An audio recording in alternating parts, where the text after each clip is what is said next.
Emma, thank you very much for joining us on the podcast. If you're listening out there, Lawrence has morphed into my beautiful girlfriend for the day, and we're going to listen to her educate us all on bodybuilding for the female. How are you?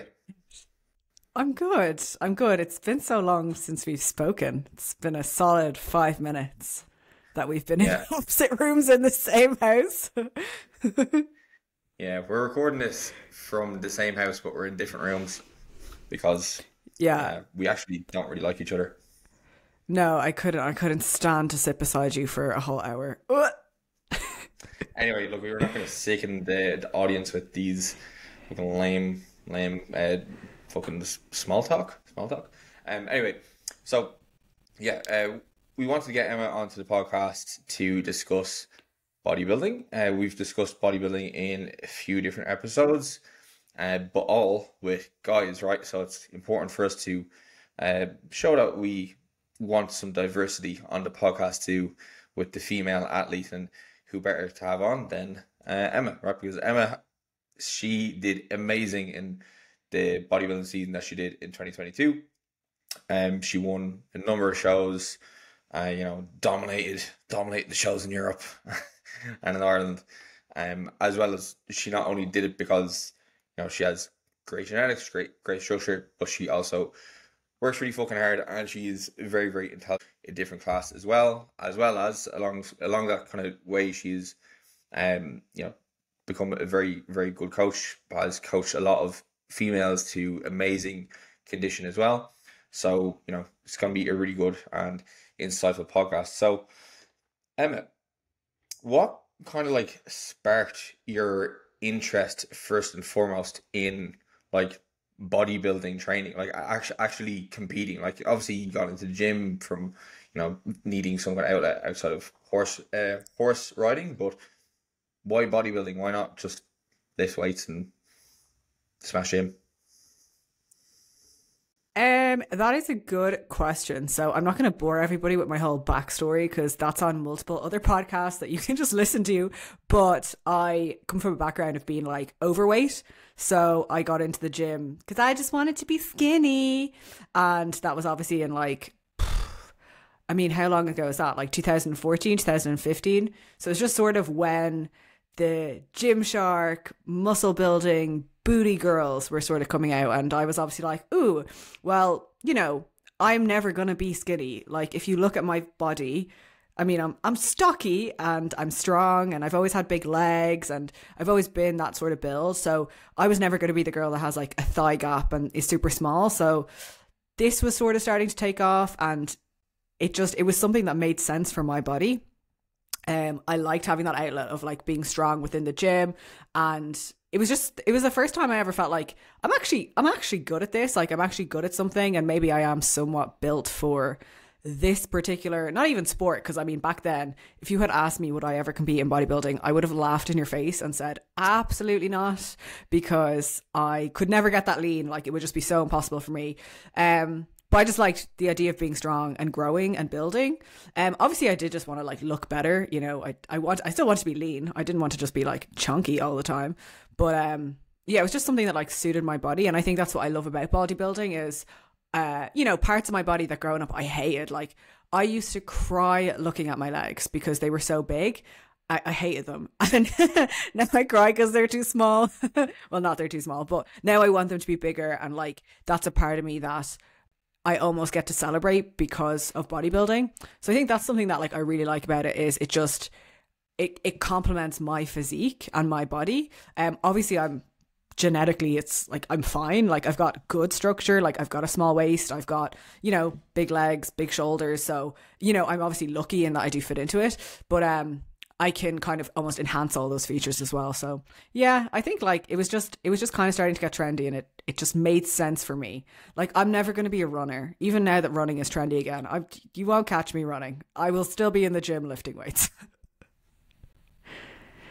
Yeah, it's like obviously you're kind of transition, or not a transition, your kind of way of getting into bodybuilding. It's like it's kind of like a lot of other females here, like involved in bodybuilding, powerlifting now, because it is the participation from females in those sports has definitely increased, and it's almost like exceeding like guys to a degree, because look, girls for so long were told like, you know, skinny is best, and like, you know, you shouldn't lift weights because you're gonna get big and bulky.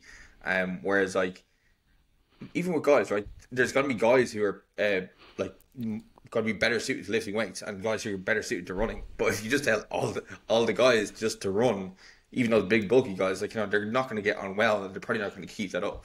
Whereas like, I'm not talking about big bulky girls here, but like, you know, you're gonna have girls who are more predisposed to being stronger. And if they're just like, okay, well, you know, while you might enjoy this thing, you know, society says that you should just go outside and run a 5K, you know, it's not very empowering.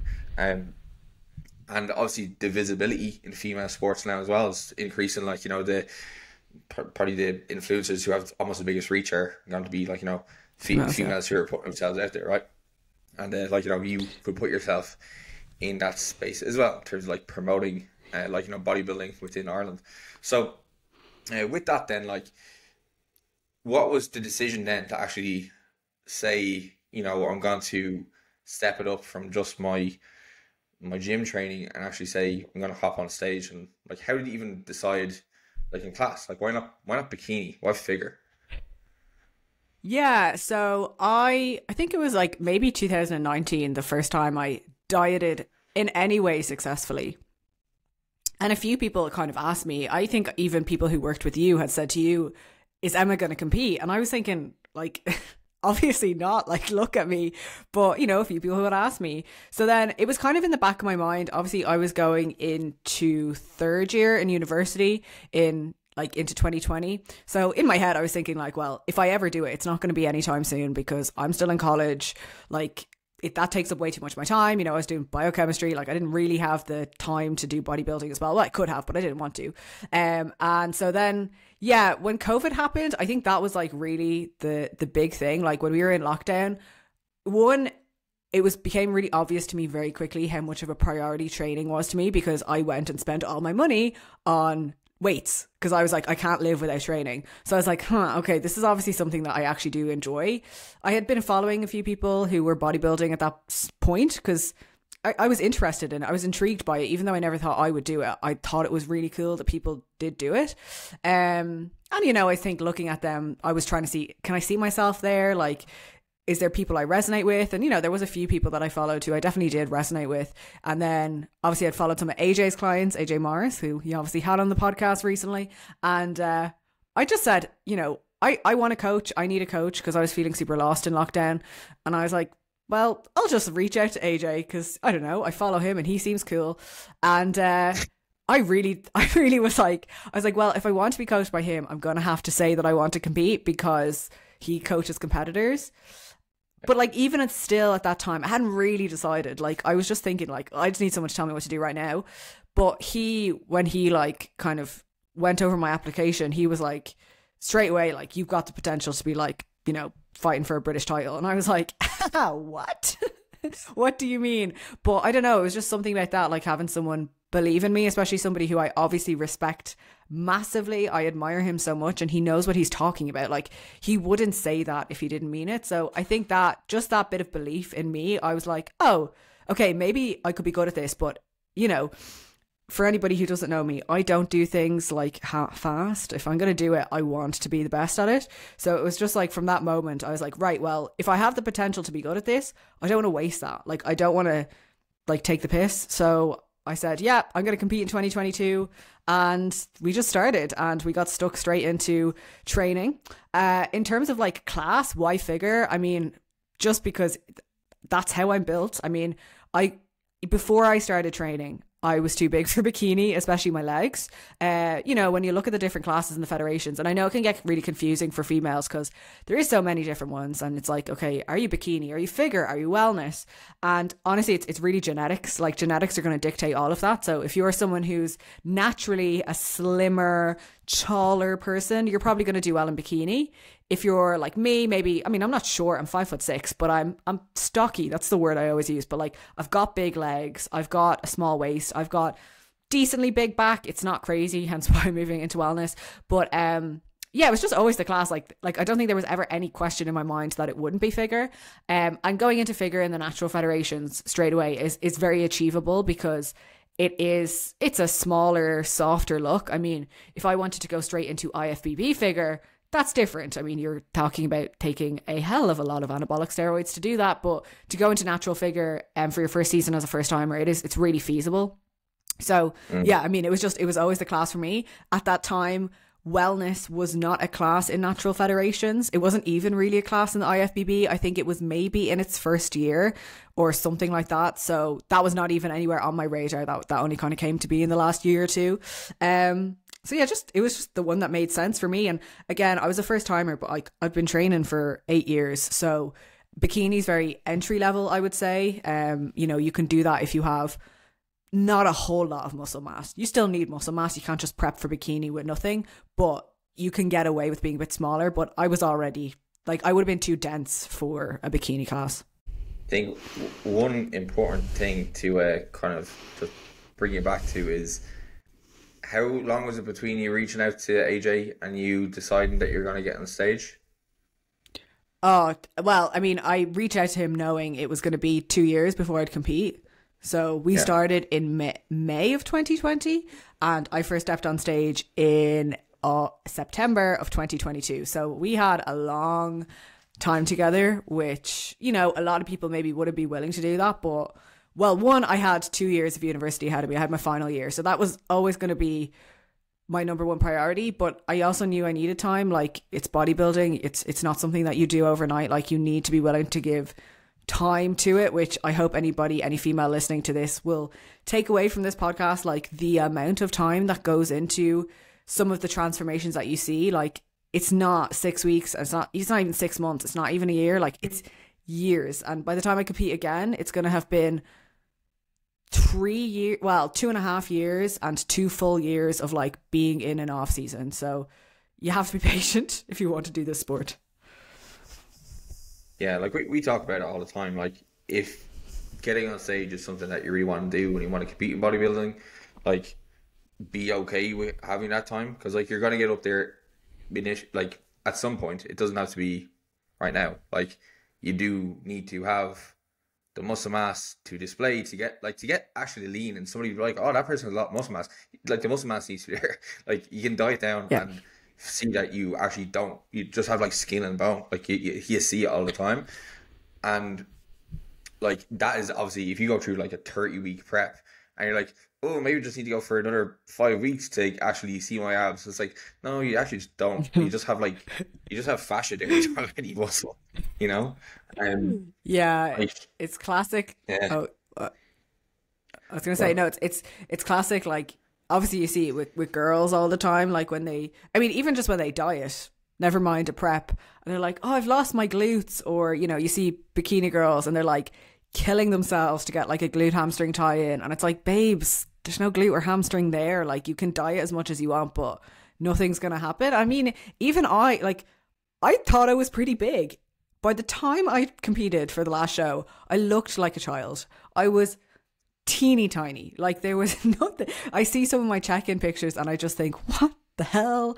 Like, I was so small. So yeah, like, you might think you're like massive and you've got all this muscle, but when you're in stage condition, you will be so much smaller. So you need to have even more than you think you need before you start a prep, because it is hard. And especially if you're competing naturally, like, you are going to lose some of it. I don't care what anybody says. Like, by the end, you're going to lose some muscle. It's so hard for that not to happen. Like, especially, you know, between maybe my last 2 or 3 shows, I definitely, like, my upper body got a little bit smaller. And so, you know, if you want to protect against that, like, have too much to begin with, it's probably a better port of call. Yeah, and like, one thing you also have to remember when you are kind of embarking on a prep is, like, you are entering a competition. So if you want to compete, you are not just looking at, okay, like, how, like, you know, this is me stepping on stage, I'm doing a diet. You're also looking at, like, the people who you are competing against. Like, I'm not necessarily saying you need to compare yourself to them, but, you know, you're going to come up against people who have been doing this or living the life for a long time. They are probably going to have a decent level of muscle mass. They've like, done their time, so to speak. So no matter how good in condition you get, if you end up coming in last place because you didn't spend the time building muscle mass, getting up to that point, like, even though you've like accomplished something amazing, like physically, you're gonna feel a little bit disappointed. I think that's like natural to say, and I don't think it's unreasonable to say either. Like, you can get in the best shape of your life, but then when you're compared against other people and you don't do as well, that's gonna have a knock on to your confidence. So again, it's just like allow yourself to set the long term goal. Like, I know, like, obviously Emma was training for a long time before she got on stage. I was the exact same. Do you need to wait as long as we did? Maybe not, but you're gonna get up there eventually. So what's the rush? It's bodybuilding and not just body fighting, emaciating. Yeah, that's whenever I have somebody come to me who is thinking about competing, like, the first question I will always ask is, are you willing to wait? Because if someone says, I need to compete next year, that to me, it's just a red flag that they don't actually like bodybuilding. They don't like the process.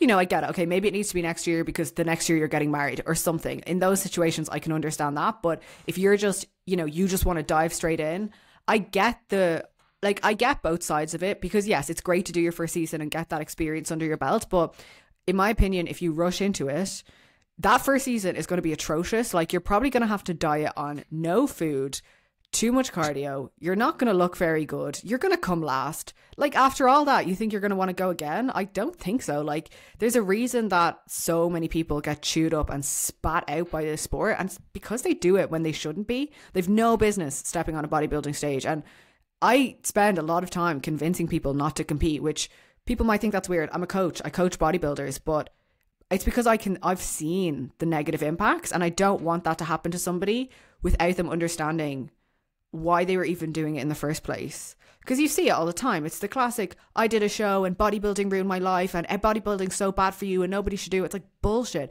Bodybuilding can be a great thing if you are doing it with the right intentions. Yeah, your intentions absolutely need to be in the right place. As you said, if you're just like, I need to compete this year because I don't know, it's an impulse. I want to compete. But first of all, it's going to be very difficult to get through your actual competition prep because, impulses, short-term motivations, they will crumble as soon as you have like the first obstacle in front of you. And then as well, like, if you like, even if you have a pretty strong nutritional foundation, you are going to really struggle in the final few weeks of prep, and then definitely after the show, right? And I suppose I know with Emma, for example, when she has photo shoot clients, and we would have experienced it with both of our coaches as well. Like, we would have had plans for after a show. We would have had some approaches, some guidance after the show, because that part is so important. Whereas sometimes what you will see is, whether it is with the coach or whether it is with a client, once the show is finished, one of them will stop. The client will stop checking in, they'll stop giving feedback, or, unfortunately it does happen in the coaching space sometimes as well, where the coaches will be nowhere to seen after the show as well, which, obviously very unethical, right? But if you come into it from a place where you have, like, you haven't built up the kind of nutritional system, you haven't built up the foundations, and then you've only had your prep meal plan, and then you get into the post-show period and you don't know how to operate outside the meal plan, and then you're in the post-show period where you don't have the immediate goal, you have unlimited food restriction, as well as your food, like hunger signals are just all over the place. That's when people like really like get hit by bodybuilding, and they're like, this is a terrible sport, this fucked me up, blah blah blah. And that's one thing that really good coach, like, you can navigate through, but they will also make sure that you don't go into a prep unless you have some kind of sound system in place to mitigate that happening. It will happen, but you can definitely reduce the impact of it. Yeah, and that's why, like, if I have competitors, I get them to do photo shoots first, because it gives them a taste of the post-show experience without it being quite as dramatic, because it is completely different when you're at that sort of stage condition level versus, photo shoot lean, which is still lean, and for a lot of people it's the leanest they've ever been. But yeah, it just gives you a bit of an an insight into how your thoughts are going to be, how your impulses are going to be. But like, I also think, you know, the reason, I mean, I didn't really struggle post show. I mean, I had struggles in terms of my hormones and weight gain from just being natural and all that sort of stuff. But in terms of like food, I didn't really struggle that much. Only really around Christmas time, which like that was obviously hard being a month post show. But as soon as we got home from LA, I was straight back to eating normally, and I loved it. I couldn't wait to just follow my macros every day. But that's because I had eaten that exact same way for like not even the 2 years I've been working with AJ. Years and years. And we had our routine. We woke up in the morning, we went for our walk, we did this. So we kept all that in place. And then it meant like post show, it wasn't hard, because it wasn't like, oh my God, life is so different now. And also, you know, we both had goals. Like I was a bit unsure about what exactly my goals were moving forward, but I knew I was going to compete again. So it wasn't that I was like, okay, I've finished my prep, now what? It was like, all right, well, I finished my prep. I know what the next step is, and this is part of that.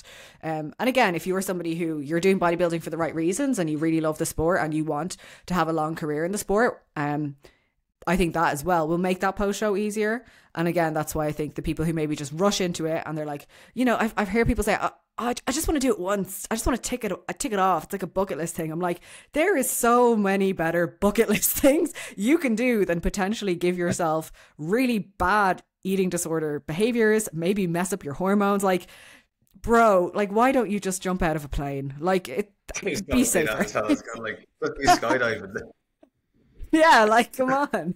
Yeah, no, it is very true. And like that kind of leads into the kind of next thing, which is like, but like bodybuilding and the show itself, the actual competition you do, like that is just like a checkpoint along the way. Like you mentioned goals that you had after the season was done, right? So it's not like I've just done my bodybuilding show. What next? Like you have something, you have another thing in mind. You have something else that you're looking forward to achieve, and this is pivotal for that kind of long-term success, and so that, you know, things don't go like up in flames. Say for example, you mentioned after the show you got back into, or into the show season, you got back into a lot of your usual habits and behaviors that they would have been built up during prep, but as well way before prep too. So that they were always aligned towards something else. Like, so like when you're thinking about those kind of habits and behaviors and how they're like aiming towards like kind of the next goal, like what are you kind of thinking about them being part of, like, to kind of keep you moving and keep you doing them day to day? That's an interesting question. I just like, it's just how I've always lived. It's how I've always lived. And I actually think this almost circles back to the initial question of what got me into bodybuilding. Like, I was always doing the bodybuilding lifestyle of wake up, eat the same, like I would eat similar meals every day. I would think constantly about my training and like, you know, I was doing everything to optimize my training, and I loved learning about training and researching more about it. And then it kind of just felt as though the bodybuilding was like the natural evolution of all that, which I always have to say this when I say that. It doesn't have to be, you know, just because you like training and you like that lifestyle, it doesn't mean you have to compete. Like, you might not like the extremities. I'm a very extreme person, so I like taking things to the next level. But I suppose my habits are just something that support my process, and they also bring me a lot of joy and satisfaction in life, I suppose, which it kind of makes me think, if I decided I wasn't going to compete again, I genuinely don't think my life would change that much. Yeah, I might not do things with the same intensity. Maybe I wouldn't get so fat in an off season and push myself to be as lean, and maybe I wouldn't like try and kill myself every time I'm in the gym, but I don't know, like I probably would, because I always trained that way. See, I don't know, like I think those habits are just something that have always been there, and it's just who I am. I'm a very like routined person. I like discipline. I like hard work. I think because I like all those things, like that's why bodybuilding makes sense for me. Like, I'm a bit of a boring bastard, and I don't mind saying that, right? Like, I've had my wild partying days. When I was in my early 20s, I was, you know, I wasn't known for bodybuilding. I was known for going to festivals, going on nights out. That's what I did. And I have no issues with like having given all those things up right now. I like living a very monotonous, quiet life because it gives me meaning, which I know to a lot of people be like, that's really sad, but I don't care. It makes me happy. Yeah, so I suppose I asked the question in that kind of like I framed it that way because the things you're doing day to day, right? They are things that are going to ultimately lead towards like the bodybuilding goal, right? The improving your performance in the gym, keeping yourself healthy, like manage your body composition. But they are also things that you're doing that you enjoy, as opposed to like things that your coach is just saying, like Emma, you have to do this fucking stuff. You're like, fuck, So it's sign Yeah. that you're doing them straight away after prep. Like regardless of whether you be bodybuilding or not, like these are things that if you're somebody who's listening in the audience who's looking to get into this, like these are things that you might not necessarily enjoy them completely now, but like you probably will have to in some form get to like them, or else the process will be incredibly difficult for you. You know, I know myself when I was trying to make myself from a fridge to fab, like Emma has her little kind of mini cut series going on her Instagram. When I was trying to get myself into being a little bit more disciplined and going for like a walk in the morning to keep my steps up, when I was doing like a diet fucking years ago, when I didn't really have the kind of habit of getting steps up, I really had to force myself to go out and do those steps and make myself go for a walk and find a way to make it interesting, whether I listen to a podcast or an audiobook or something like that. Whereas like now it's something that I do that I'm like, if I don't do it, like I feel fucking weird. I feel like the day is off. Yeah. So there are aspects of it that you might not necessarily like initially, but you might grow to like it. Similar way, I never used to like eating vegetables. I wanted to eat, then I wanted to eat vegetables to get lean, like just a very superficial goal. Then you get towards the point where like I can't imagine having meals throughout the day with no vegetables in them. So a lot of these actions, they might start off from a kind of weird superficial reason. Some guys just start lifting weights to impress girls, but then they all of a sudden they're like, lifting these heavy circles is my life's purpose. So it's okay to start off with these kind of like superficial reasons and maybe not like them completely initially, be 100% bought in, but you eventually will get to that place. Have you got anything to add to that, Emma?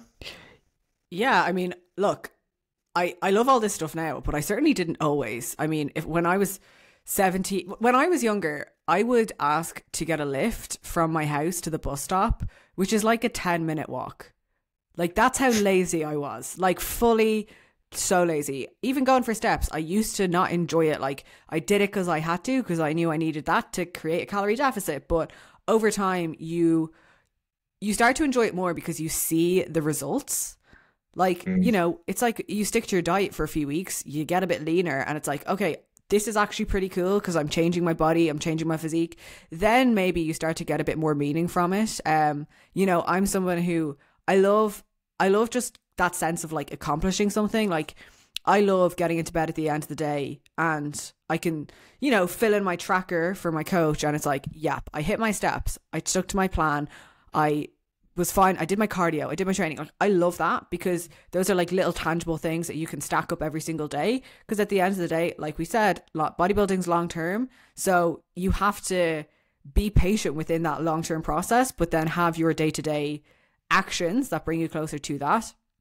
But you start to enjoy them more when you see the results. It's like, I don't know anybody. Okay, maybe some people enjoy the gym the first time they go in there, maybe, but like most people I know, the first few times they go into the gym, they probably don't like it that much. They feel stupid. They don't know what they're doing. They're really unsure of themselves. But then over time, you start to feel more comfortable. You become more competent. You start to feel a bit stronger. You feel a bit more confident in yourself. You look better. That's when it starts this kind of positive feedback loop of, oh, this thing is making me a better person. And then you get more interested in it. And then if you complete the character arc, you become a bodybuilder. Or else you just become a normal person who likes going to the gym, and that's fine too. Like, you don't have to take everything to the extreme. That's just me and my personality.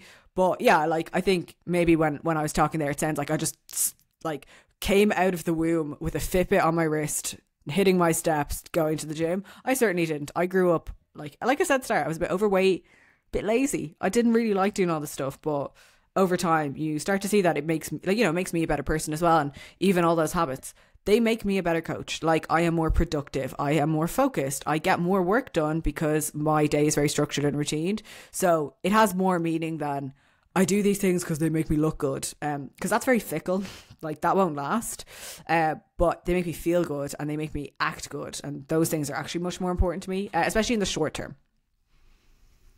Yeah, it's positive reinforcement, really, when you're kind of thinking about these behaviors. Like, you know, you don't necessarily see all of these actions add up instantaneously. Like, say, for example, if you go to the gym today, right, you are going to feel good after a session. You should, like, most people are going to feel the kind of post-exercise endorphin rush, right? You don't necessarily see the physical change straight away, right? You don't, like, all of a sudden notice that your biceps have gotten bigger. You know, unfortunately, no matter how many times you step on the scale after your training session, you probably haven't lost any weight as well. So, yeah. But, you know, you probably feel good after the gym, right? And you carry on that behavior for long enough, and you're getting a little bit closer to your goal, right? And, like, ultimately, like, that they're the type of things to try to lean into, and they are the type of things that you almost have to lean into if you're doing something like a bodybuilding prep too, because, you know, if you can boil down your prep, if you are going to do one, like, if we're going back into that kind of conversation, or even just the entire, like, off season, for example, if you can boil down what your off season, your prep, whatever looks like in a list of actions, and you take them off on a daily basis, like, you're getting a little bit closer to goal each day, right? You don't necessarily see the muscle being gained. You don't necessarily see yourself with a new striation every millisecond, but you can see that you've ticked off that little box and you're a little bit closer to goal. And having that little bit of routine, that bit of organization, it does pay off. What kind of struggles would you say you faced when it comes to bodybuilding, like, specifically as a female? Like, is there anything that you've kind of struggled with over the last few years, kind of embarking on this goal, whether it's preps, off seasons? What do you think, like, other females should kind of keep an eye on her? Well, I mean, obviously it's becoming more popular now. You know, there's more and more fitness influencers, and that's great, but I think not the problem with fitness influencers, that's probably not how I should say it, but the thing about fitness influencers is a lot of them are obviously the genetic elite. So, you know, they can train for a few months, they have this giant bum, they never had to put themselves into a big surplus. They are, you know, what we would call like the kind of ideal fitness body type, like this, you know, big bum, their legs are kind of big, but not really, you know, they're quite petite still. They carry all their fat in their lower, they don't have any fat in their midsection, they've got abs, but unfortunately for most females, like, that's really unrealistic. But when you're getting into fitness, you think that's realistic. So you do what they do, you know, you buy their programs and you do their workouts and you eat the way that they eat. And then you slowly realize, hey, this ain't working for me. And then you start to realize, okay, maybe I need to do something different. And for a lot of females, you know, especially if your goal is to be a bodybuilder, bodybuilding takes being in a surplus. And I am, you know, I don't carry my weight badly at all, but, you know, I get decently chunky in my off seasons, and that can be uncomfortable. You know, it can be. Poor Shane has definitely bared witness to more than one meltdown about not fitting into my shorts or my jeans. So that's probably a little bit of a struggle. But again, like, bodybuilding is a sport of discomfort. You are going to be uncomfortable in off season when you're very heavy, you're eating a lot of food. You know, I'm not saying that it's just miserable 24/7. Like, to be honest, when I'm in an off season, most of the time I feel absolutely fine.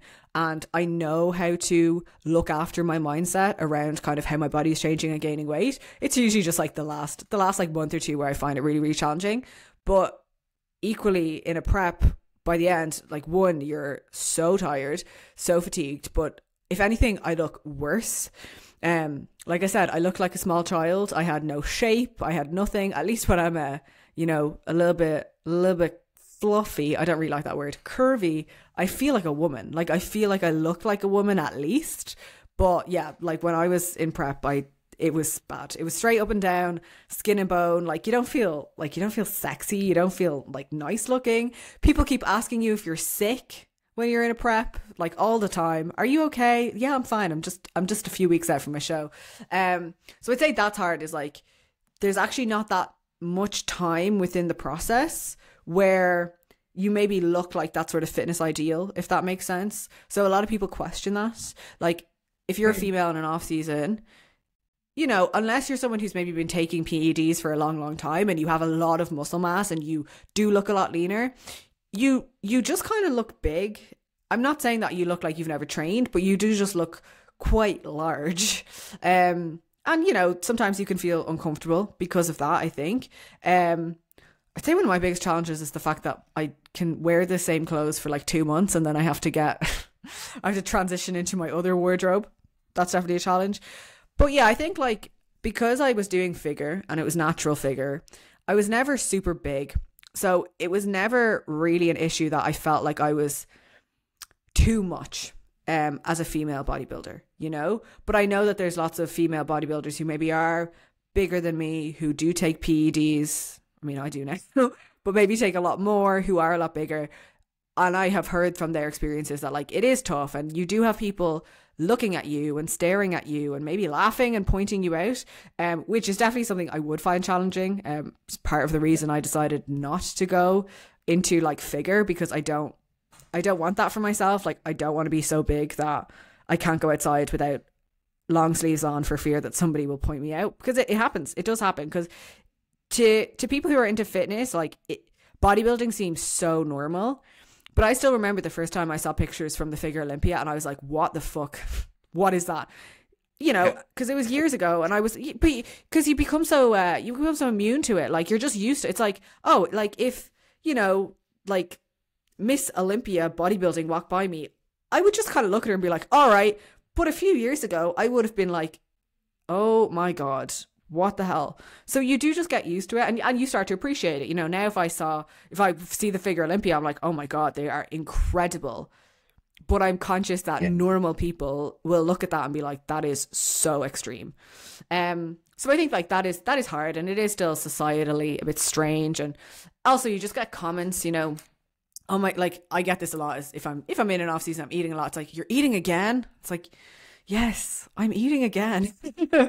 Shockingly. Or, you know, the classic like, oh, will you not just have one drink? Or, oh, can you not just have a bite of this? And you're like, no, I'm actually 5 weeks out for my show, so I can't just have that one drink. Thank you.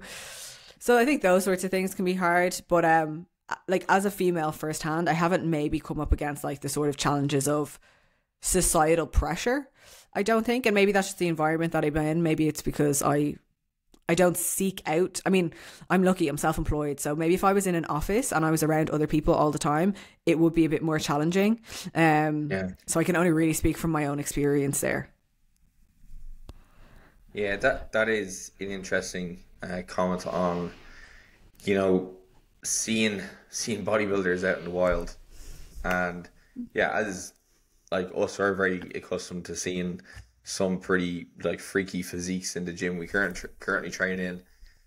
But yeah, if you are a normal person who doesn't really have much exposure to that, and you see somebody like that out in the wild, like, what is that thing over there? And like you do hear like I've talked to like people who, like, you know, are so well endowed, and they would be like, you know, going out in public is kind of uncomfortable because you could have people just staring at you, like, and they're not staring at you being like there's something wrong with that person. They just like awe-inspired, you know, just like, what the fuck? I didn't think a person could actually look like that. And then to have that as a female as well, because like obviously, look, unfortunately there is like this societal kind of norm, standards, whatever the fuck, and you know, people will see a guy like that and they'll be like, wow, that's Superman, like, you know, and then they see the same in a woman, they're like, that's not right, like, you know. And you will get those comments, and then a lot of those comments do come from like insecure fucking beta males who are fucking haven't been able to like bench 60 kilos, even despite the fact they've been training gym for like 5 years or 10 years. And you know, they pass off those kind of mean, unnecessary remarks, right? Which is just a sign of their own insecurity. But I don't want to spend too long on that topic. I was going to ask you, just move off that. When it does come to the gaining muscle side, right? Though that's bodybuilding, right? That's what you need to do. Bodybuilding, you need to build a body. Like, what are the most like common objections you get from like females when it does come to that, and how do you convince them to actually just do the fucking work and eat? Yeah, so I think like the most common one is just I'm afraid I'm going to get fat / I don't want to see the scales go up. Now, the both of these probably come from, again, it's that societal voice. I grew up in the 90s, early 2000s. Nobody would even speak about a female gaining weight. If the word she and gained weight were in the same sentence, like that is a bad thing. Like, oh my God, she's let herself go. Like, you know, I saw the magazines with the pictures of a celebrity with like one tummy roll, and it's like, Britney has completely let herself go. And, you know, or like we thought Bridget Jones was fat, and now I watch that movie, I'm like, she's a normal looking person. So I get that kind of societal voice has conditioned a lot of females into fearing that sort of weight gain. And again, especially if it's people who are like maybe in their late 20s, early 30s, that sort of thing of like, but why would I want the scale to go up? And I think like it just comes down to education. It's like, okay, you know, you want more muscle. If you want to have more muscle on your body, it's going to take up some sort of space. That space is going to be heavier. So there's that piece. I think as well, I just try and speak from my own experiences with females and with my clients. Like, I understand that fear of what if I just go backwards? Because again, I come from a background of being overweight. So the first time I was kind of actively gaining weight, I had worked so hard to lose it. So that thought of, but what if I just gain it all back? But what I try and get people to understand is, if you are training really hard, you're eating in a controlled surplus, as in 200 calories around that, and you're eating a high quality diet and you're sleeping well and you're a healthy, fit person, you're always going to look like a healthy, fit person. You might be a little bit softer, but there's a big difference between gaining 5 kilos over the course of a few months, doing everything I've just said, versus gaining 5 kilos because you went on an all-inclusive resort holiday for 3 weeks, you didn't move, and you ate pizza for breakfast, lunch, and dinner. Those are two different 5 kilos. Like, that person is not going to look the same. So it's that sort of idea of like, you're always going to look like someone who's going to the gym and like looking after themselves. You're not just going to get like obese. And then I just explained to them as well all the benefits, like training's better, energy's better. I love food, so I like the fact that I get to eat more food. And again, by the end of a gaining phase, or even, you know, 1-2 months in, you care a lot less about how you look because you're not as visually focused. Because again, with muscle building, you don't see it happen. So you do have to tie that sense of accomplishment to performance and performance in the gym and getting stronger. So it's a time where you just focus on that. It's like, okay, am I getting stronger in the gym? If I'm doing that and I'm ticking all my other boxes in terms of diet, sleep, recovery, I know I'm making the progress I need to make. So there's no point in obsessing over how I look, because the building is going on. You know, it's going on under that layer of fat. So you do, it's the ultimate, like, trust the process, because you don't know. And every time I go into a gaining phase, it still happens to me. I'm like, did I grow? Like, am I building any muscle? Because I'm one of these people who, you know, I store a bit more body fat in my midsection. It kind of hides my shape.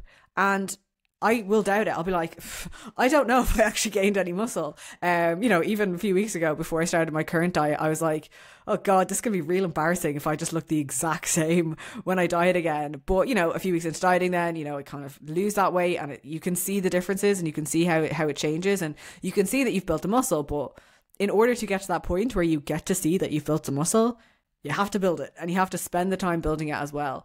And I always just say, it's like, unless there's something seriously wrong with you and you've got like a genetic disorder whereby your mTOR is broken or something and you can't build muscle, you're going to be building it. And, you know, if you are that person who has that genetic disorder, you're probably dead. Like, you're probably not alive. It doesn't sound like something that's compatible with life. So, like, you have to be building muscle.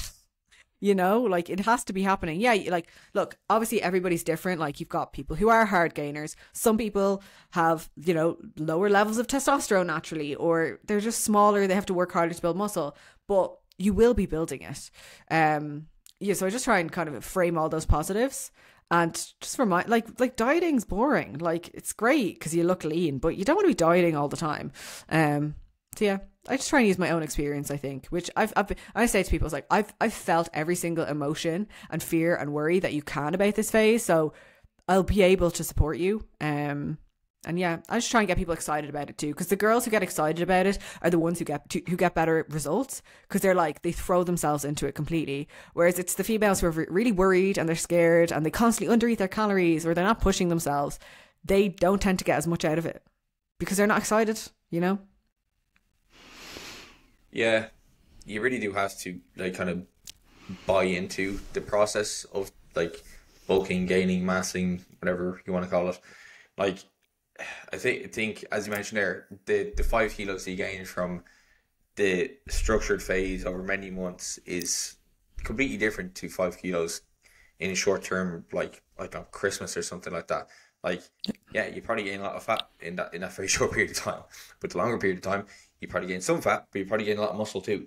And that's one of the big reasons why when it does come to like these gaining phases, that like, yeah, you're eating more, but like don't necessarily see it as if like you're eating more and pigging out. What you're really doing is you're just training harder. That's like the main thing. Like you're getting more food in, you're recovering better because you have more food. Because you have more food, your hormones aren't as fucked as they would be if you're like just consistently dieting, and you're probably more enjoyable to be around as well as a result. And because you're actually pushing yourself at the gym, you're like, damn, I didn't know I was actually able to lift this much weight. Didn't realize I'd ever like, squat this amount of kilos or whatever.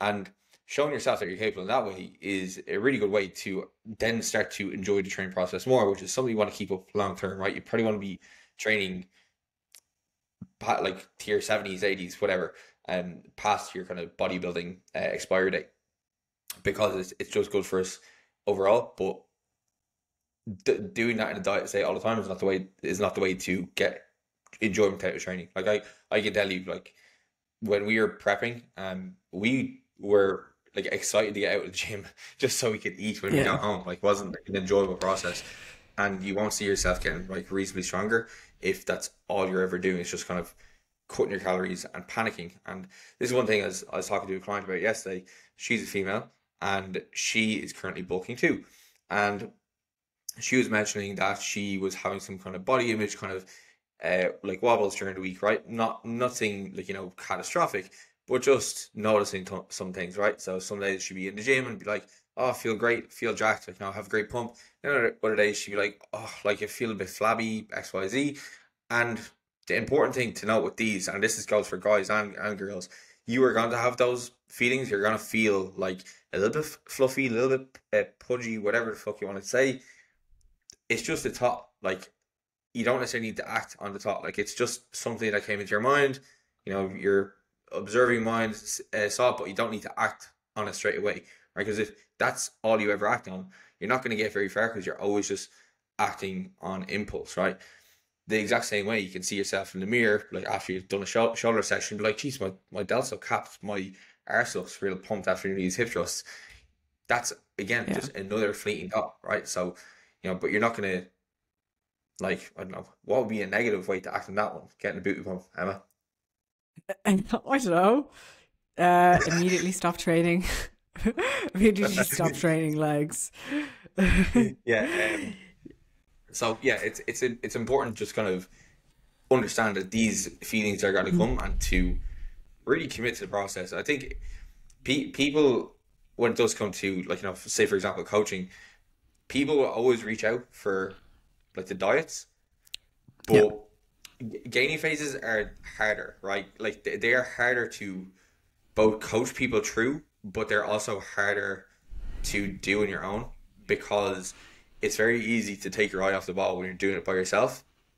But when it comes to coaching, it's just harder to keep somebody motivated through the entire process, because it's slower, right? And you don't necessarily see things get better. You see them like almost get worse to a degree before they get better. So, but the value in having somebody there is just to ensure that you're not pressing the fuck button. I've been there, and Emma's probably been there before, where you get 2 months into a bulk and you're like, oh, I can see the line going, might just pull calories back here, or like, oh, I ate a little bit too much at the weekend, oh, I think I'll just slash my calories for the next few days. Don't do it. Like, you're wasting your time, Well, on the body image thing, like, there's two kind of points I think so worth making. There is one, like, like nobody else even cares, and this is what I again try and really frame to people. Like, I think a lot of females worry that other people will see them and be like, oh, she's let herself go. Nobody else is looking at you, and like nobody else cares. I promise you're not that important, and I mean that in a nice way. It's a liberating thing. And the other thing is, what was the other point? Oh, you will have bad body image days even when you're dieting. Like it's actually nothing to do with your body. Shockingly, it's you as a person. Like, I have days when I'm dieting and when I'm lean, when I don't feel great about myself. And I have days when I'm chunky and I feel great. I think I'm the shit. So, you know, I think a lot of people are more sensitive to it in a gaining phase because they maybe look at it as proof that, oh my God, I've got too fat. But it's not. It's just the natural pendulum swing of human emotion and how we feel about ourselves. You're going to have days where you don't feel great. That's fine. Like, get over it. You'll be fine. Absolutely. I'm sure that their body image issues are definitely as prevalent in guys, but they're just not spoken about as much with us as girls. Definitely is something I definitely do talk with male clients about, but probably be something that comes up a lot more with females. So would that be your kind of I suppose you kind of mentioned two important strategies there, or two important ways of kind of framing the body image side of things. So have you ever had to deal with issues like that of like people doing photo shoots? Like what's your kind of scenario there? Like, what's your strategy like for helping people during a photo shoot with that? Or would there be ever any cases where somebody is kind of looking to do a photo shoot and you can maybe convince them no because of this? Or how do you navigate that, like those kind of relationship food, body image issues with preps and photo shoots? Well, when it comes to preps and photo shoots, like, I won't take on people just to prep. That's a hard rule with me. I've done it once before, and it's not that it went badly, but I wasn't very satisfied with it, and I think I'm doing people a disservice if I just take them on and prep them, because I don't know jack shit about them. Like, someone could come to me and they could be hiding disordered eating. They could be hiding a really poor relationship with themselves. And so if someone wants to do a prep with me, they have to do a few months prior, ideally like 6-8 months, even longer, of building so that I can get their body into a good spot and get their mind into a good spot as well. And so during that time, if I am seeing issues, like, I will say, like, I don't know if this is the best goal for you. I've had people who've come to me wanting to do photo shoots, and I've kind of dissuade them because maybe things they said, or just like, even like, it could be things that they don't even notice are red flags, but when they mention it to me, I'm thinking, that's maybe not a red flag, you know, like, oh well, if my calories go low, I'll binge, or things like that, where I'm like, okay, well, I mean, that's probably not a good sign that you're like in a great position to do that.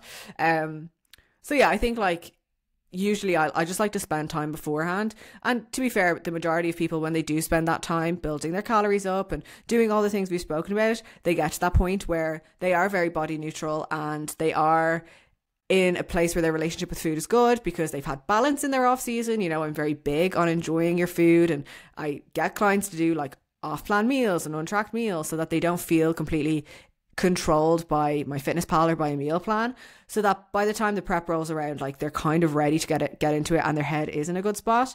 I've never had anybody who, like, during a prep I don't think I've ever even had anybody during preps that have really like slipped up. Maybe one person, but generally my clients tend to do really, really well in terms of the adherence side.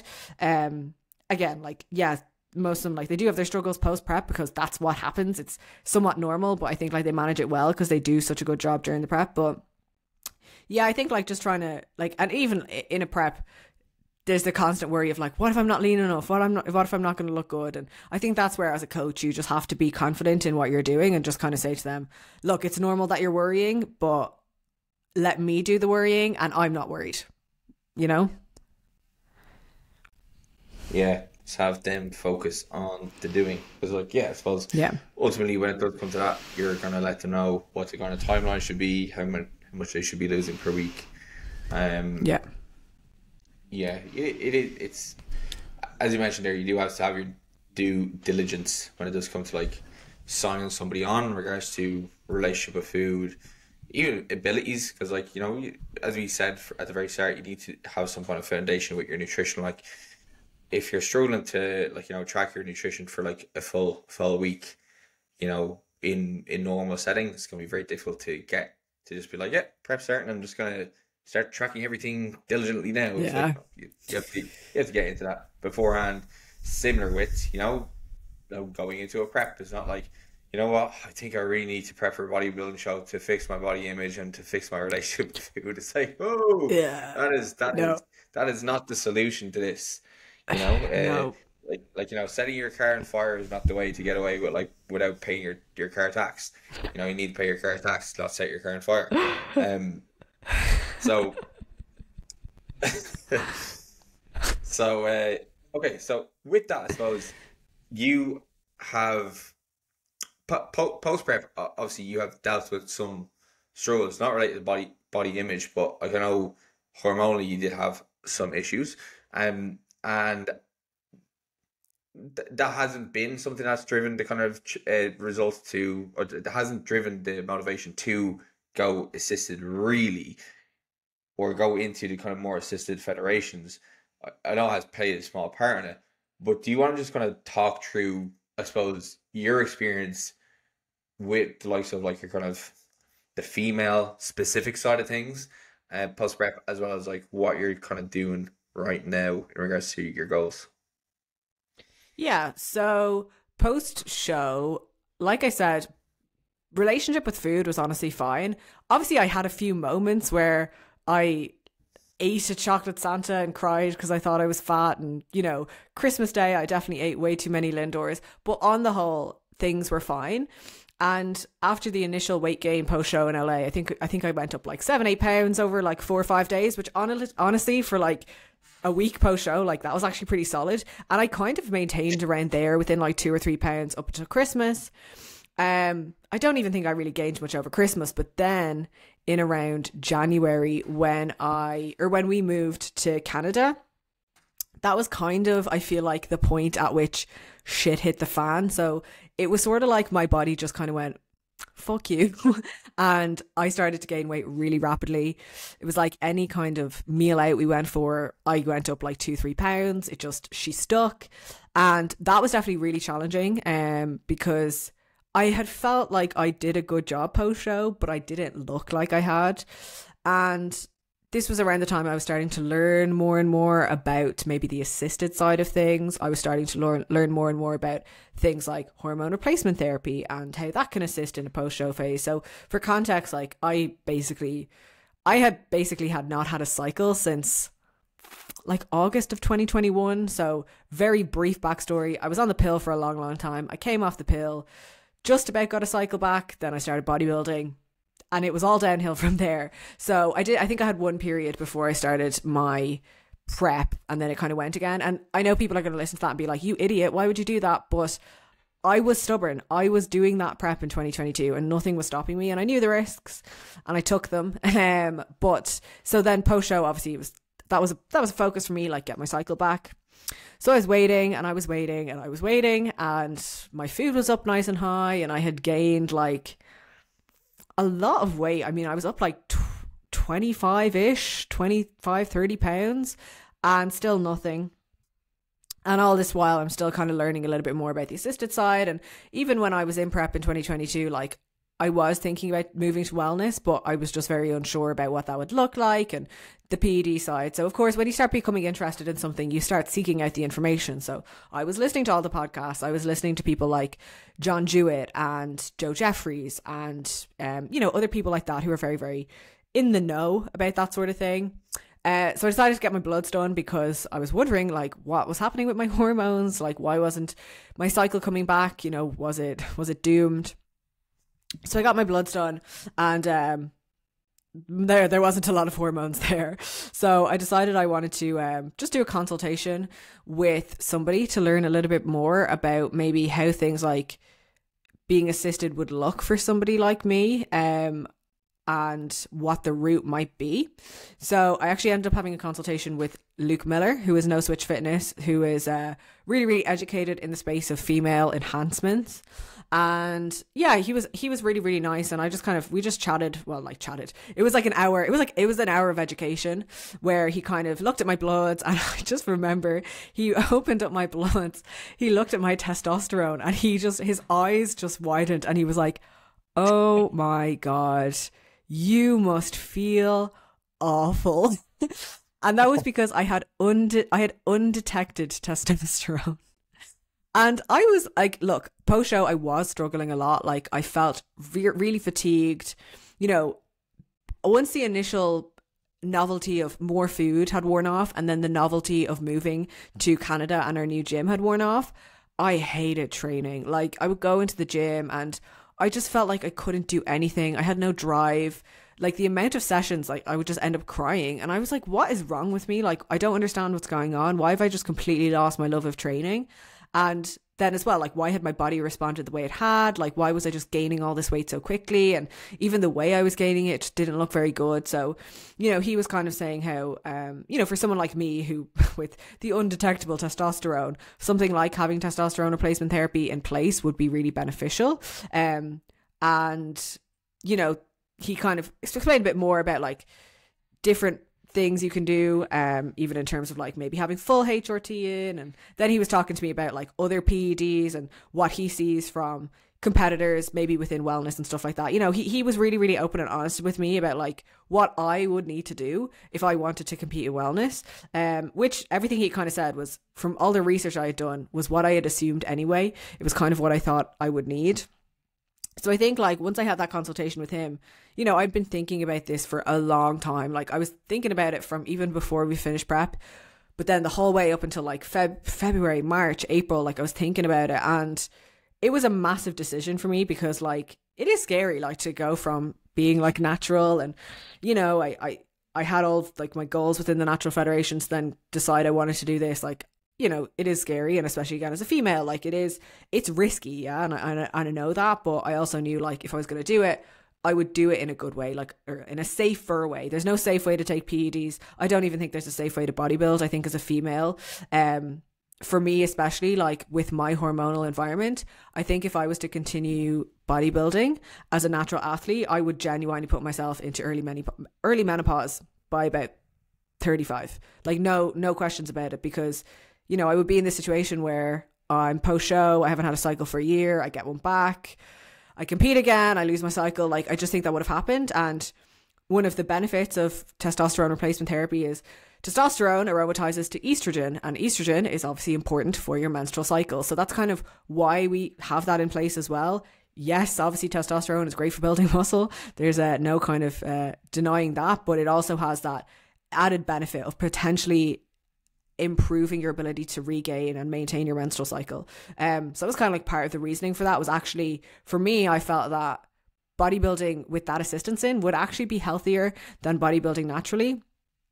So that was like one of the main drivers. And also like, I think sometimes I have to say this as well, like I just wanted to know what I would look like if I took PEDs. Like I don't know any bodybuilder like who's natty who hasn't said that they have not thought about it at least once. Like what, like even just curiosity. Like, you know, I'm someone who's incredibly dedicated to the sport. Like I eat, sleep, live, breathe bodybuilding. So I do think I've earned the right to, you know, take PEDs because they are something that I do think you have to earn it. Like I think you can't just take them and hope for the best, and you have to be very careful when you're making the decision because it has a lot of effects and there are side effects and there are things that can go wrong, and you know, you have to understand, like, are you willing to take that risk to be competitive? And I mean, I was obviously, because here we are and I've been on PEDs for almost a year. Sorry, I feel like I've just been talking and I don't really remember what the question was. I just kept going off on tangents. What was the question? It's pretty much what you're answering there is regards to Okay, good. the approach you've been taking and like why you've been taking it. So yeah, you've been fleshing out some very interesting points there. So obviously, yeah, obviously God, almost a year on cycle, but like 10 months or so, Well, right? Jesus, no. I've not been on cycle for 10 months. Let's just get that Oh no, I'm saying, straight. but like well, like you crossed to the dark side and Yes. and Yeah, left it was in the nanny the your home. nanny. Yeah, I did. Yeah, it was April. April it will be a year. Yeah, Emma rides me now.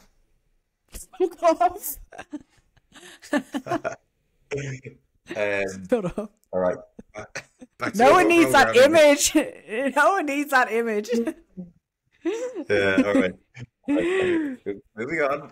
Okay, so okay, in that time span, right? Like, what have you noticed to be some of like the biggest kind of changes you've seen in yourself? Not necessarily just from like a training perspective, physical perspective, but like have things improved on like the mental side of things, right? Because obviously prior to going on TRT or testosterone, you would have had probably lower mood on average, right? Yeah. Yeah, definitely. I have improved that sense, like mentally in the gym. Now, I will say it's not like I just started taking TRT and my life fucking changed and everything was amazing.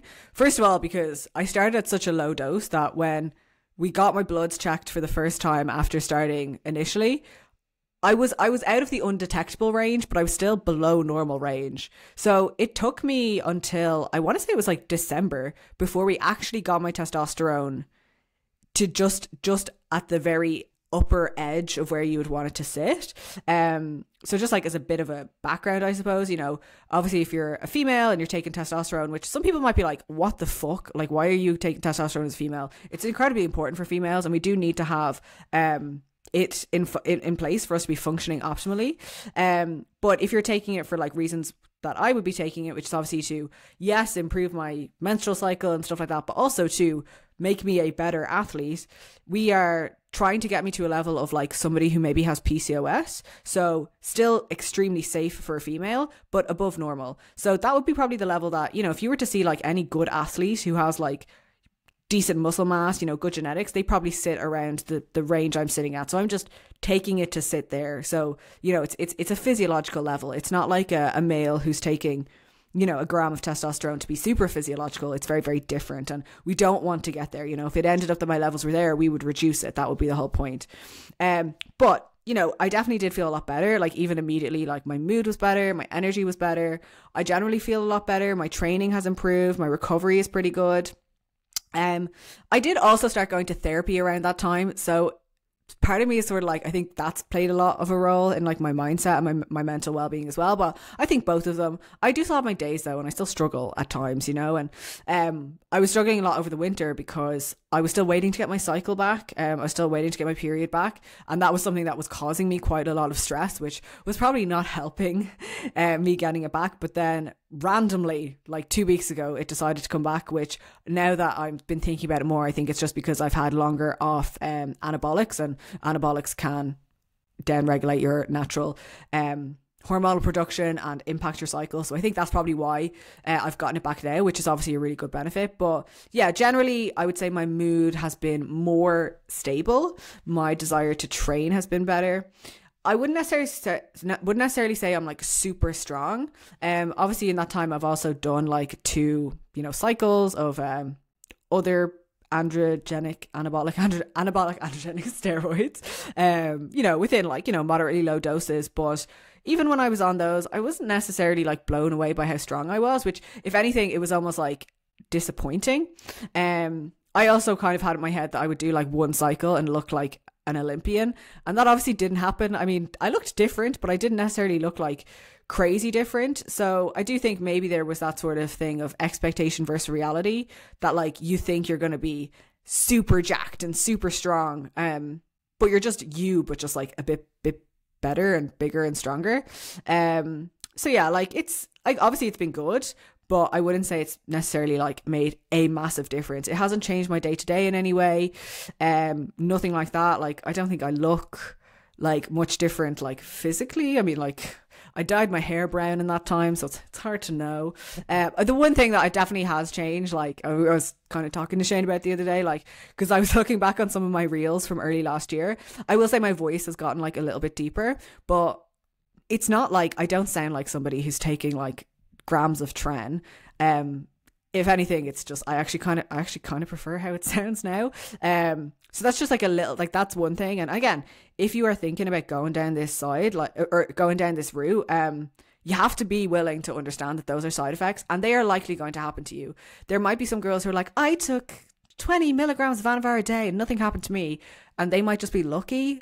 Or maybe if they do it one more time and they do one more cycle, things will happen to them. So, you know, as a female, you are playing with fire. So again, you have to understand, like, are you willing to risk it? Have you done the work beforehand? Like, are you really consistent with your food? Do you train hard? Like, if you train like a little bitch, don't take drugs. Like, it's not going to do anything. Like, be sure you've actually made the most out of your potential. And also, like, in my opinion, and maybe this is just me, like, I wouldn't do it if I didn't think I had a chance to be at least somewhat decent.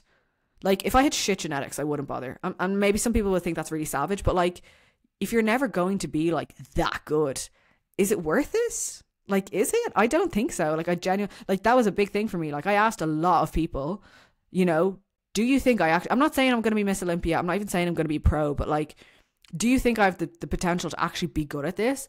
And people said yes. And so I was like, okay, well, like, I'll do it then. But if people who I respected had said, I don't think you have the shape or the structure, I probably wouldn't have bothered, because again, it's a big commitment for something that you might not even be that good at.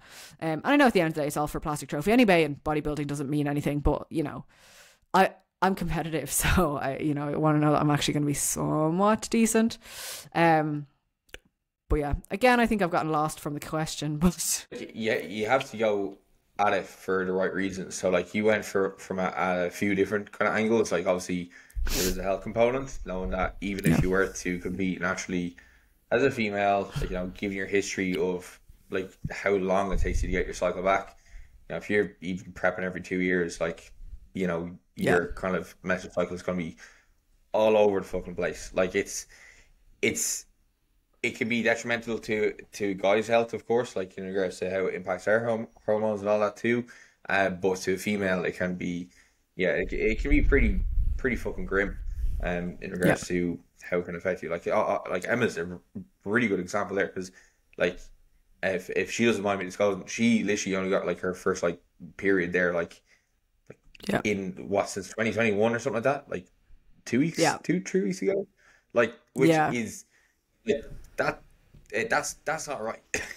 That's not right. So, I am. Yeah, I am the extreme case, I will say. Like, I am. Most females are not like me, and honestly, like, I think it was just like, it was a series of unfortunate events, you know. Like, I think it was coming off the pill for so long, like I was on it for so long, and I was straight away, I was dieting when I came off it, which, like, now looking back, I'm like, what the hell? Like, why did you do that? But I didn't know any better. And like, this was kind of before this was such a big conversation, you know, like, this was in 2020. So like, people, like, obviously people have always cared about female hormones, but I don't know if it was as prominent of a discussion as it is now. And so, you know, I came off the pill, I'm dieting, it takes me ages to get it back. I get it back, and then I start, and I, you know, I was gaining a weight at that time, and then by the time I started my next diet, it was like a month in and I lost it again.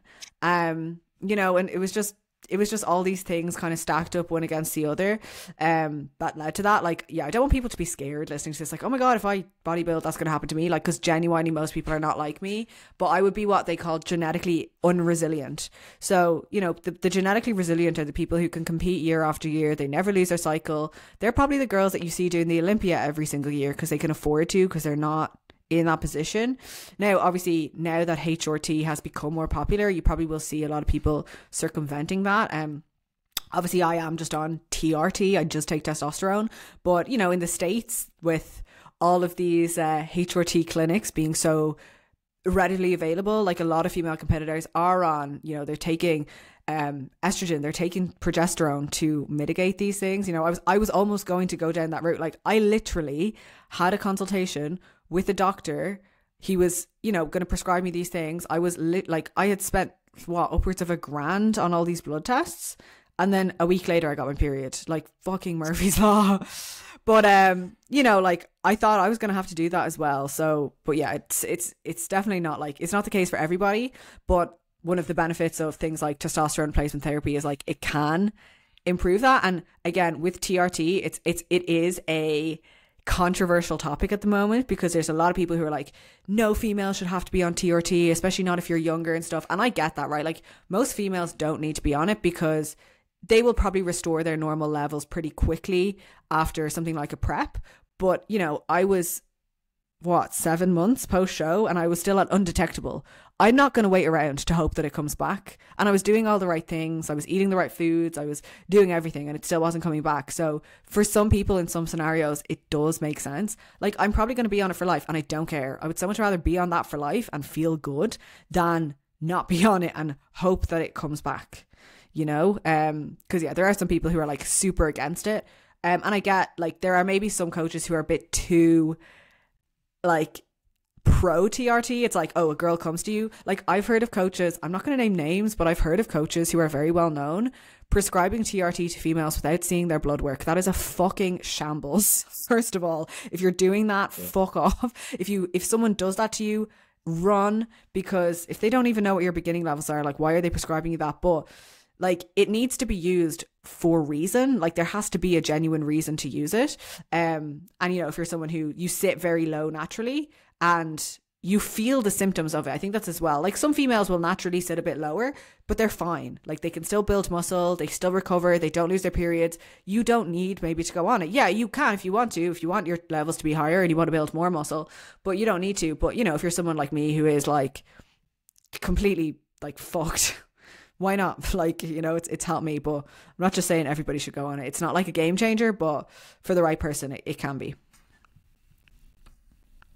Yeah, as always for any of these kind of things, it should be a calculated decision versus something that you jump into head first. And obviously having somebody to guide you through the process is also super important. So having a coach who has your best interests in mind is super important. As Emma mentioned there, like it. I have heard some pretty, like, you know, grim stories about like unethical practices. You know, if a coach is, if you're doing a bodybuilding prep and like whether you are looking to compete, like especially if you're looking to compete natural, like, you know, if a coach tells you at any point, like, you know, maybe consider, you know, Clan or Anavar or stuff like that, you know, but first of all, you're using stuff that's not on the list, but unless that is something that you have expressed interest in, it's definitely not something that you should take at face value. Ask questions about it, and if they're telling you any of that without seeing like blood panels or anything like that is bad coaching, and you should seek another one. Yeah, the female PED space is so bad. It's so bad, and like it's getting better because of people like John Jewett, Luke Miller, you know, Corey Hageman, she's brilliant. Like even Victor Black, I know he's a bit of a nonce, but to be fair, he kind of came up with a lot of these models that I would be running and other people would be running too. So it's improving and it's getting better. But like, you know, most females are still like, oh yeah, well, like I'll just take Anavar because that's safe. It's like it's not though. It's not like. Yeah. So yeah, you need to if you don't have to defend yourself, like that's, yeah, and that's like the only thing. Girl. Literally, and you know what, it's fine, like say to people, I'm like, it's not a big deal. But no, but seriously, like if you are even considering it, like you should be the one to ask a coach, and you should also do a lot of research beforehand. Like when I reached out to my coach Christian and I said to him, you know, I am thinking about going down this route, and I had already done this consultation with Luke Miller. Like I already knew in my head what this was going to look like, but I wanted to know what he was going to say. Because if I reached out to coach and he said, oh yeah, let's just put you on a cycle of Anavar, I would not have signed up with them. But he immediately was like, here's everything I would recommend. And it was exactly what I expected. And, you know, your coach should have that interest at heart. They should also know what your risk profile is. Like, you know, how far do you want to go? Like at the end of the day, like, you know, Christian knows what my goals are. So yeah, maybe he pushes me a bit more than he would other people. It's not like he's turning me into a man, or anything like that. But, you know, he knows what I'm willing to like do. And also I know what I'm willing to do.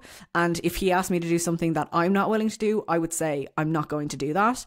Like, I know where my line is, but you only know where that line is because you've done the research and you have done your due diligence. Like, obviously it's tough because if you're a client, like, you do trust your coach and you like to think that they have your kind of best interest at heart, but unfortunately, like, that's not always the case. And there's a lot of coaches out there who just want to put clients on stage that look good, and they know that if they give them XYZ, they're going to look better. But that doesn't necessarily mean that they're going to be in a good place. You know, again, things like Anavar, right? Like, you put a girl on that, you know, that's going to cause a lot of suppression of their endogenous hormone production. It's going to downregulate their testosterone, their estrogen. They're the ones who, you know, a few months post-show, they still don't have their period back because their hormones have been so fucked, and they're wondering why, because when they were taking Anavar, they felt so great. And then, you know, we have all the other things like their lipids and stuff like that. So, you know, I'm not saying that like Anavar is bad or anything, but should it be the first thing that you do? I don't know, you know? But yeah, it is tough because, as well, like, a lot of people don't talk about it. Like, I don't know. There's a few females who are open about PED use, and I try to be one of them as much as I can without saying what I'm doing, because I don't want people to just be like, oh, well, I'll do that. But there's a lot of female, because it's been so taboo for so long, there's not that much information out there. So you have to go looking. Like, you do have to go looking, and you owe it to yourself, if you are even considering going down the assisted side, to go and look and not just listen to the first thing that some coach says, because they might be right, but unfortunately, like, they might also be wrong, and there's a lot of outdated practices still. So, you know, you have to be careful, because, again, like, you're playing with fire. Like, you could change yourself permanently, and, you know, you might not be willing to do that. You might not want that, but it could happen. Yeah, assessing risk is a massive component of it. Just thinking long term, I think that's the biggest thing, and I suppose it's why, just like stepping on stage for the first time, you need to give this a lot. You need to give this a lot of time, a lot of thought, weigh up the pros and cons, where it fits in with the rest of your life, and not just like the immediate season in front of you. You know, like a lot of people do just hop on gear and are just like, I want to do a show straight away, and then they find out, you know, the bodybuilding life is not for them. They don't like competing, and then as a result of maybe then be like, oh, well, you know, I didn't really like competing. What's the fucking point of taking this gear anyway? And then all of a sudden they stop training completely. You know, they stop doing the thing because they can never be as big as their assisted self, and then they've just lost out on like one huge beneficial activity they could be doing long term. It's like irregardless of the effects on your body composition and, like, you know, your strength, right? So again, it's I'm definitely not one to speak on this because I'm natty as fuck, but, like, you know, I definitely would be living the bodybuilding life for a long time. First, give your hand a go at competing naturally, and then if you're like, you know, I've got pretty good potential here and winning a few shows, you know, I think I could take it to the next level. Yeah, then it's a thought worth entertaining. But, you know, if you haven't even seen, you know, what you're capable of from both a physical perspective in regards to, like, you know, what you're kind of what you could enhance from your genetics, right? Because ultimately, at the end of the day, if you're built like a fucking SpongeBob SquarePants, you can take gear all you want, but you're gonna look like just a bigger SpongeBob SquarePants. You're very jacked. But, you know, even what you're capable of mentally, right? Because it's a mental game too. Can you deal with being in public and people pointing at you and be like, fucking the size of that guy, you know? Not in a nice way, but like in a kind of like, I'm just here trying to, like, you know, boil my chicken, broccoli and rice, and there's these kids like fucking just staring me out of it, you know? So you need to be able to kind of deal with these things too. Yeah, that's something I like do think about as a female. And again, that's why I've kind of gone with wellness. It's why I don't train arms. I don't want a big back. I don't want those things. And, you know, like, even I think about like how I'll look in like dresses and stuff, and you know, maybe I do have to be a little bit careful there. But yeah, it's worth thinking about like your whole life and not just being in the gym or being on stage. And look, like there are females and it is completely worth it to them to be bigger, and they look fucking incredible, and I think they are incredible, and I have so much respect for them. So I don't want this to sound like, oh my god, like you should never take steroids and get too big, because like do whatever the fuck you want. But I'm just talking from my experience of like what I was thinking about when I was making this decision, and what I'm willing to accept in terms of like discomfort. Because it is like a sad fact, you know, like as a female, if you've got muscle, people are going to look at you and point. If I walked around and I was, you know, overweight, nobody would do that because that's really bad. But whatever, like that's fine. You know. But yeah, I think I always say to people, like, do a natural show first. Or not even, like, look, if you're a female and, like, you want to take clan, like, do it. Like, I don't care. But don't take anything that is in any way going to affect your female physiology before you know if you even enjoy the sport. Because, like, it can happen, you know? It can happen. Like, your voice can change, your face can change. Things will grow, all right? So you just want to make sure that you know what you're getting into. I didn't get any of that. No, I can hear you speaking, but I can't hear anything here. Okay. So I think we covered a lot of the things that I wanted to talk about. That was the main thing I said. And yeah, I think there's a really good conversation. I think, you know, some of our 20% of our listenership is female. So maybe those 20% will have picked something up. And probably one of those is you, I would assume, and, you know, some other females. So hopefully we'll get some more listeners, obviously, listen to podcasts who are female, because I'm sure there was stuff that guys could take as well in regards to not being reckless and, you know, hopping on the gear too early, as well as just all the other stuff with bodybuilding. But is there anything that you would like to kind of finish off the podcast with? Is there any kind of words of wisdom that you'd like to impart to the dear listeners? Words of wisdom. I think the main thing to take away from this is like bodybuilding can be an amazing endeavor of self-development and personal development, and it has made me an undoubtedly better person. It has made me the coach I am. It has made me the businesswoman I am. It has made me productive, but it does not come without risks. And if you are even considering doing it, you must get acquainted with those risks first. You must like bodybuilding, the lifestyle, not just the idea of being on stage, because it lasts 10 minutes and then it's over and, you know, you forget about it. I forget about the fact that I competed. Like, I can't remember most of the shows I did. So, you know, you need to make sure like you're going into it with the right intentions and the right reasons. Obviously, if you are even considering anything like doing PEDs, just make sure you do your research. But yeah, I think like it's great to see more and more girls doing it, and it's great to see more and more girls like taking up space and being strong, whether it's powerlifting or bodybuilding or Olympic weightlifting. Like, I don't care what they're doing. I just love seeing girls disrupt the space and be strong, because for so long we were told we shouldn't do it. But yeah, I think that's kind of it. Like, just basically be wham. It's fun. Having muscle is cool, and fuck running and fuck high rocks. I'm joking. But seriously, I'm not going to go running. I don't care what anybody says. Yeah, I don't think many of our audience know what running is or can physically perform it. But anyway, where can people find you if they want to? You probably the best place to find me is my Instagram. It's at emma.currivan. If you're interested in anything like coaching, or you just want to follow me, link in bio, or just shoot me a DM over there and we can talk. And yeah, obviously if anybody ever has any questions about like bodybuilding or PEDs, like I am an open book. So again, just shoot me a message. Like I'll respond. I don't have anything to hide. I don't lie about what I'm doing. So yeah, thanks for having me on. Unreal. So yeah, thank you very much for coming on. It was surprisingly difficult to organize the podcast with Emma, even though we live together. But yeah, I'm sure we'll have her on again in the future when she's you know, coming close to that pro card, which she probably will. Anyway, so thank you very much for coming on, Emma. If you did like the podcast, do make sure to follow Emma on all her socials.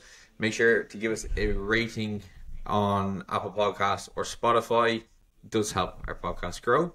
as well as get on some better guests too.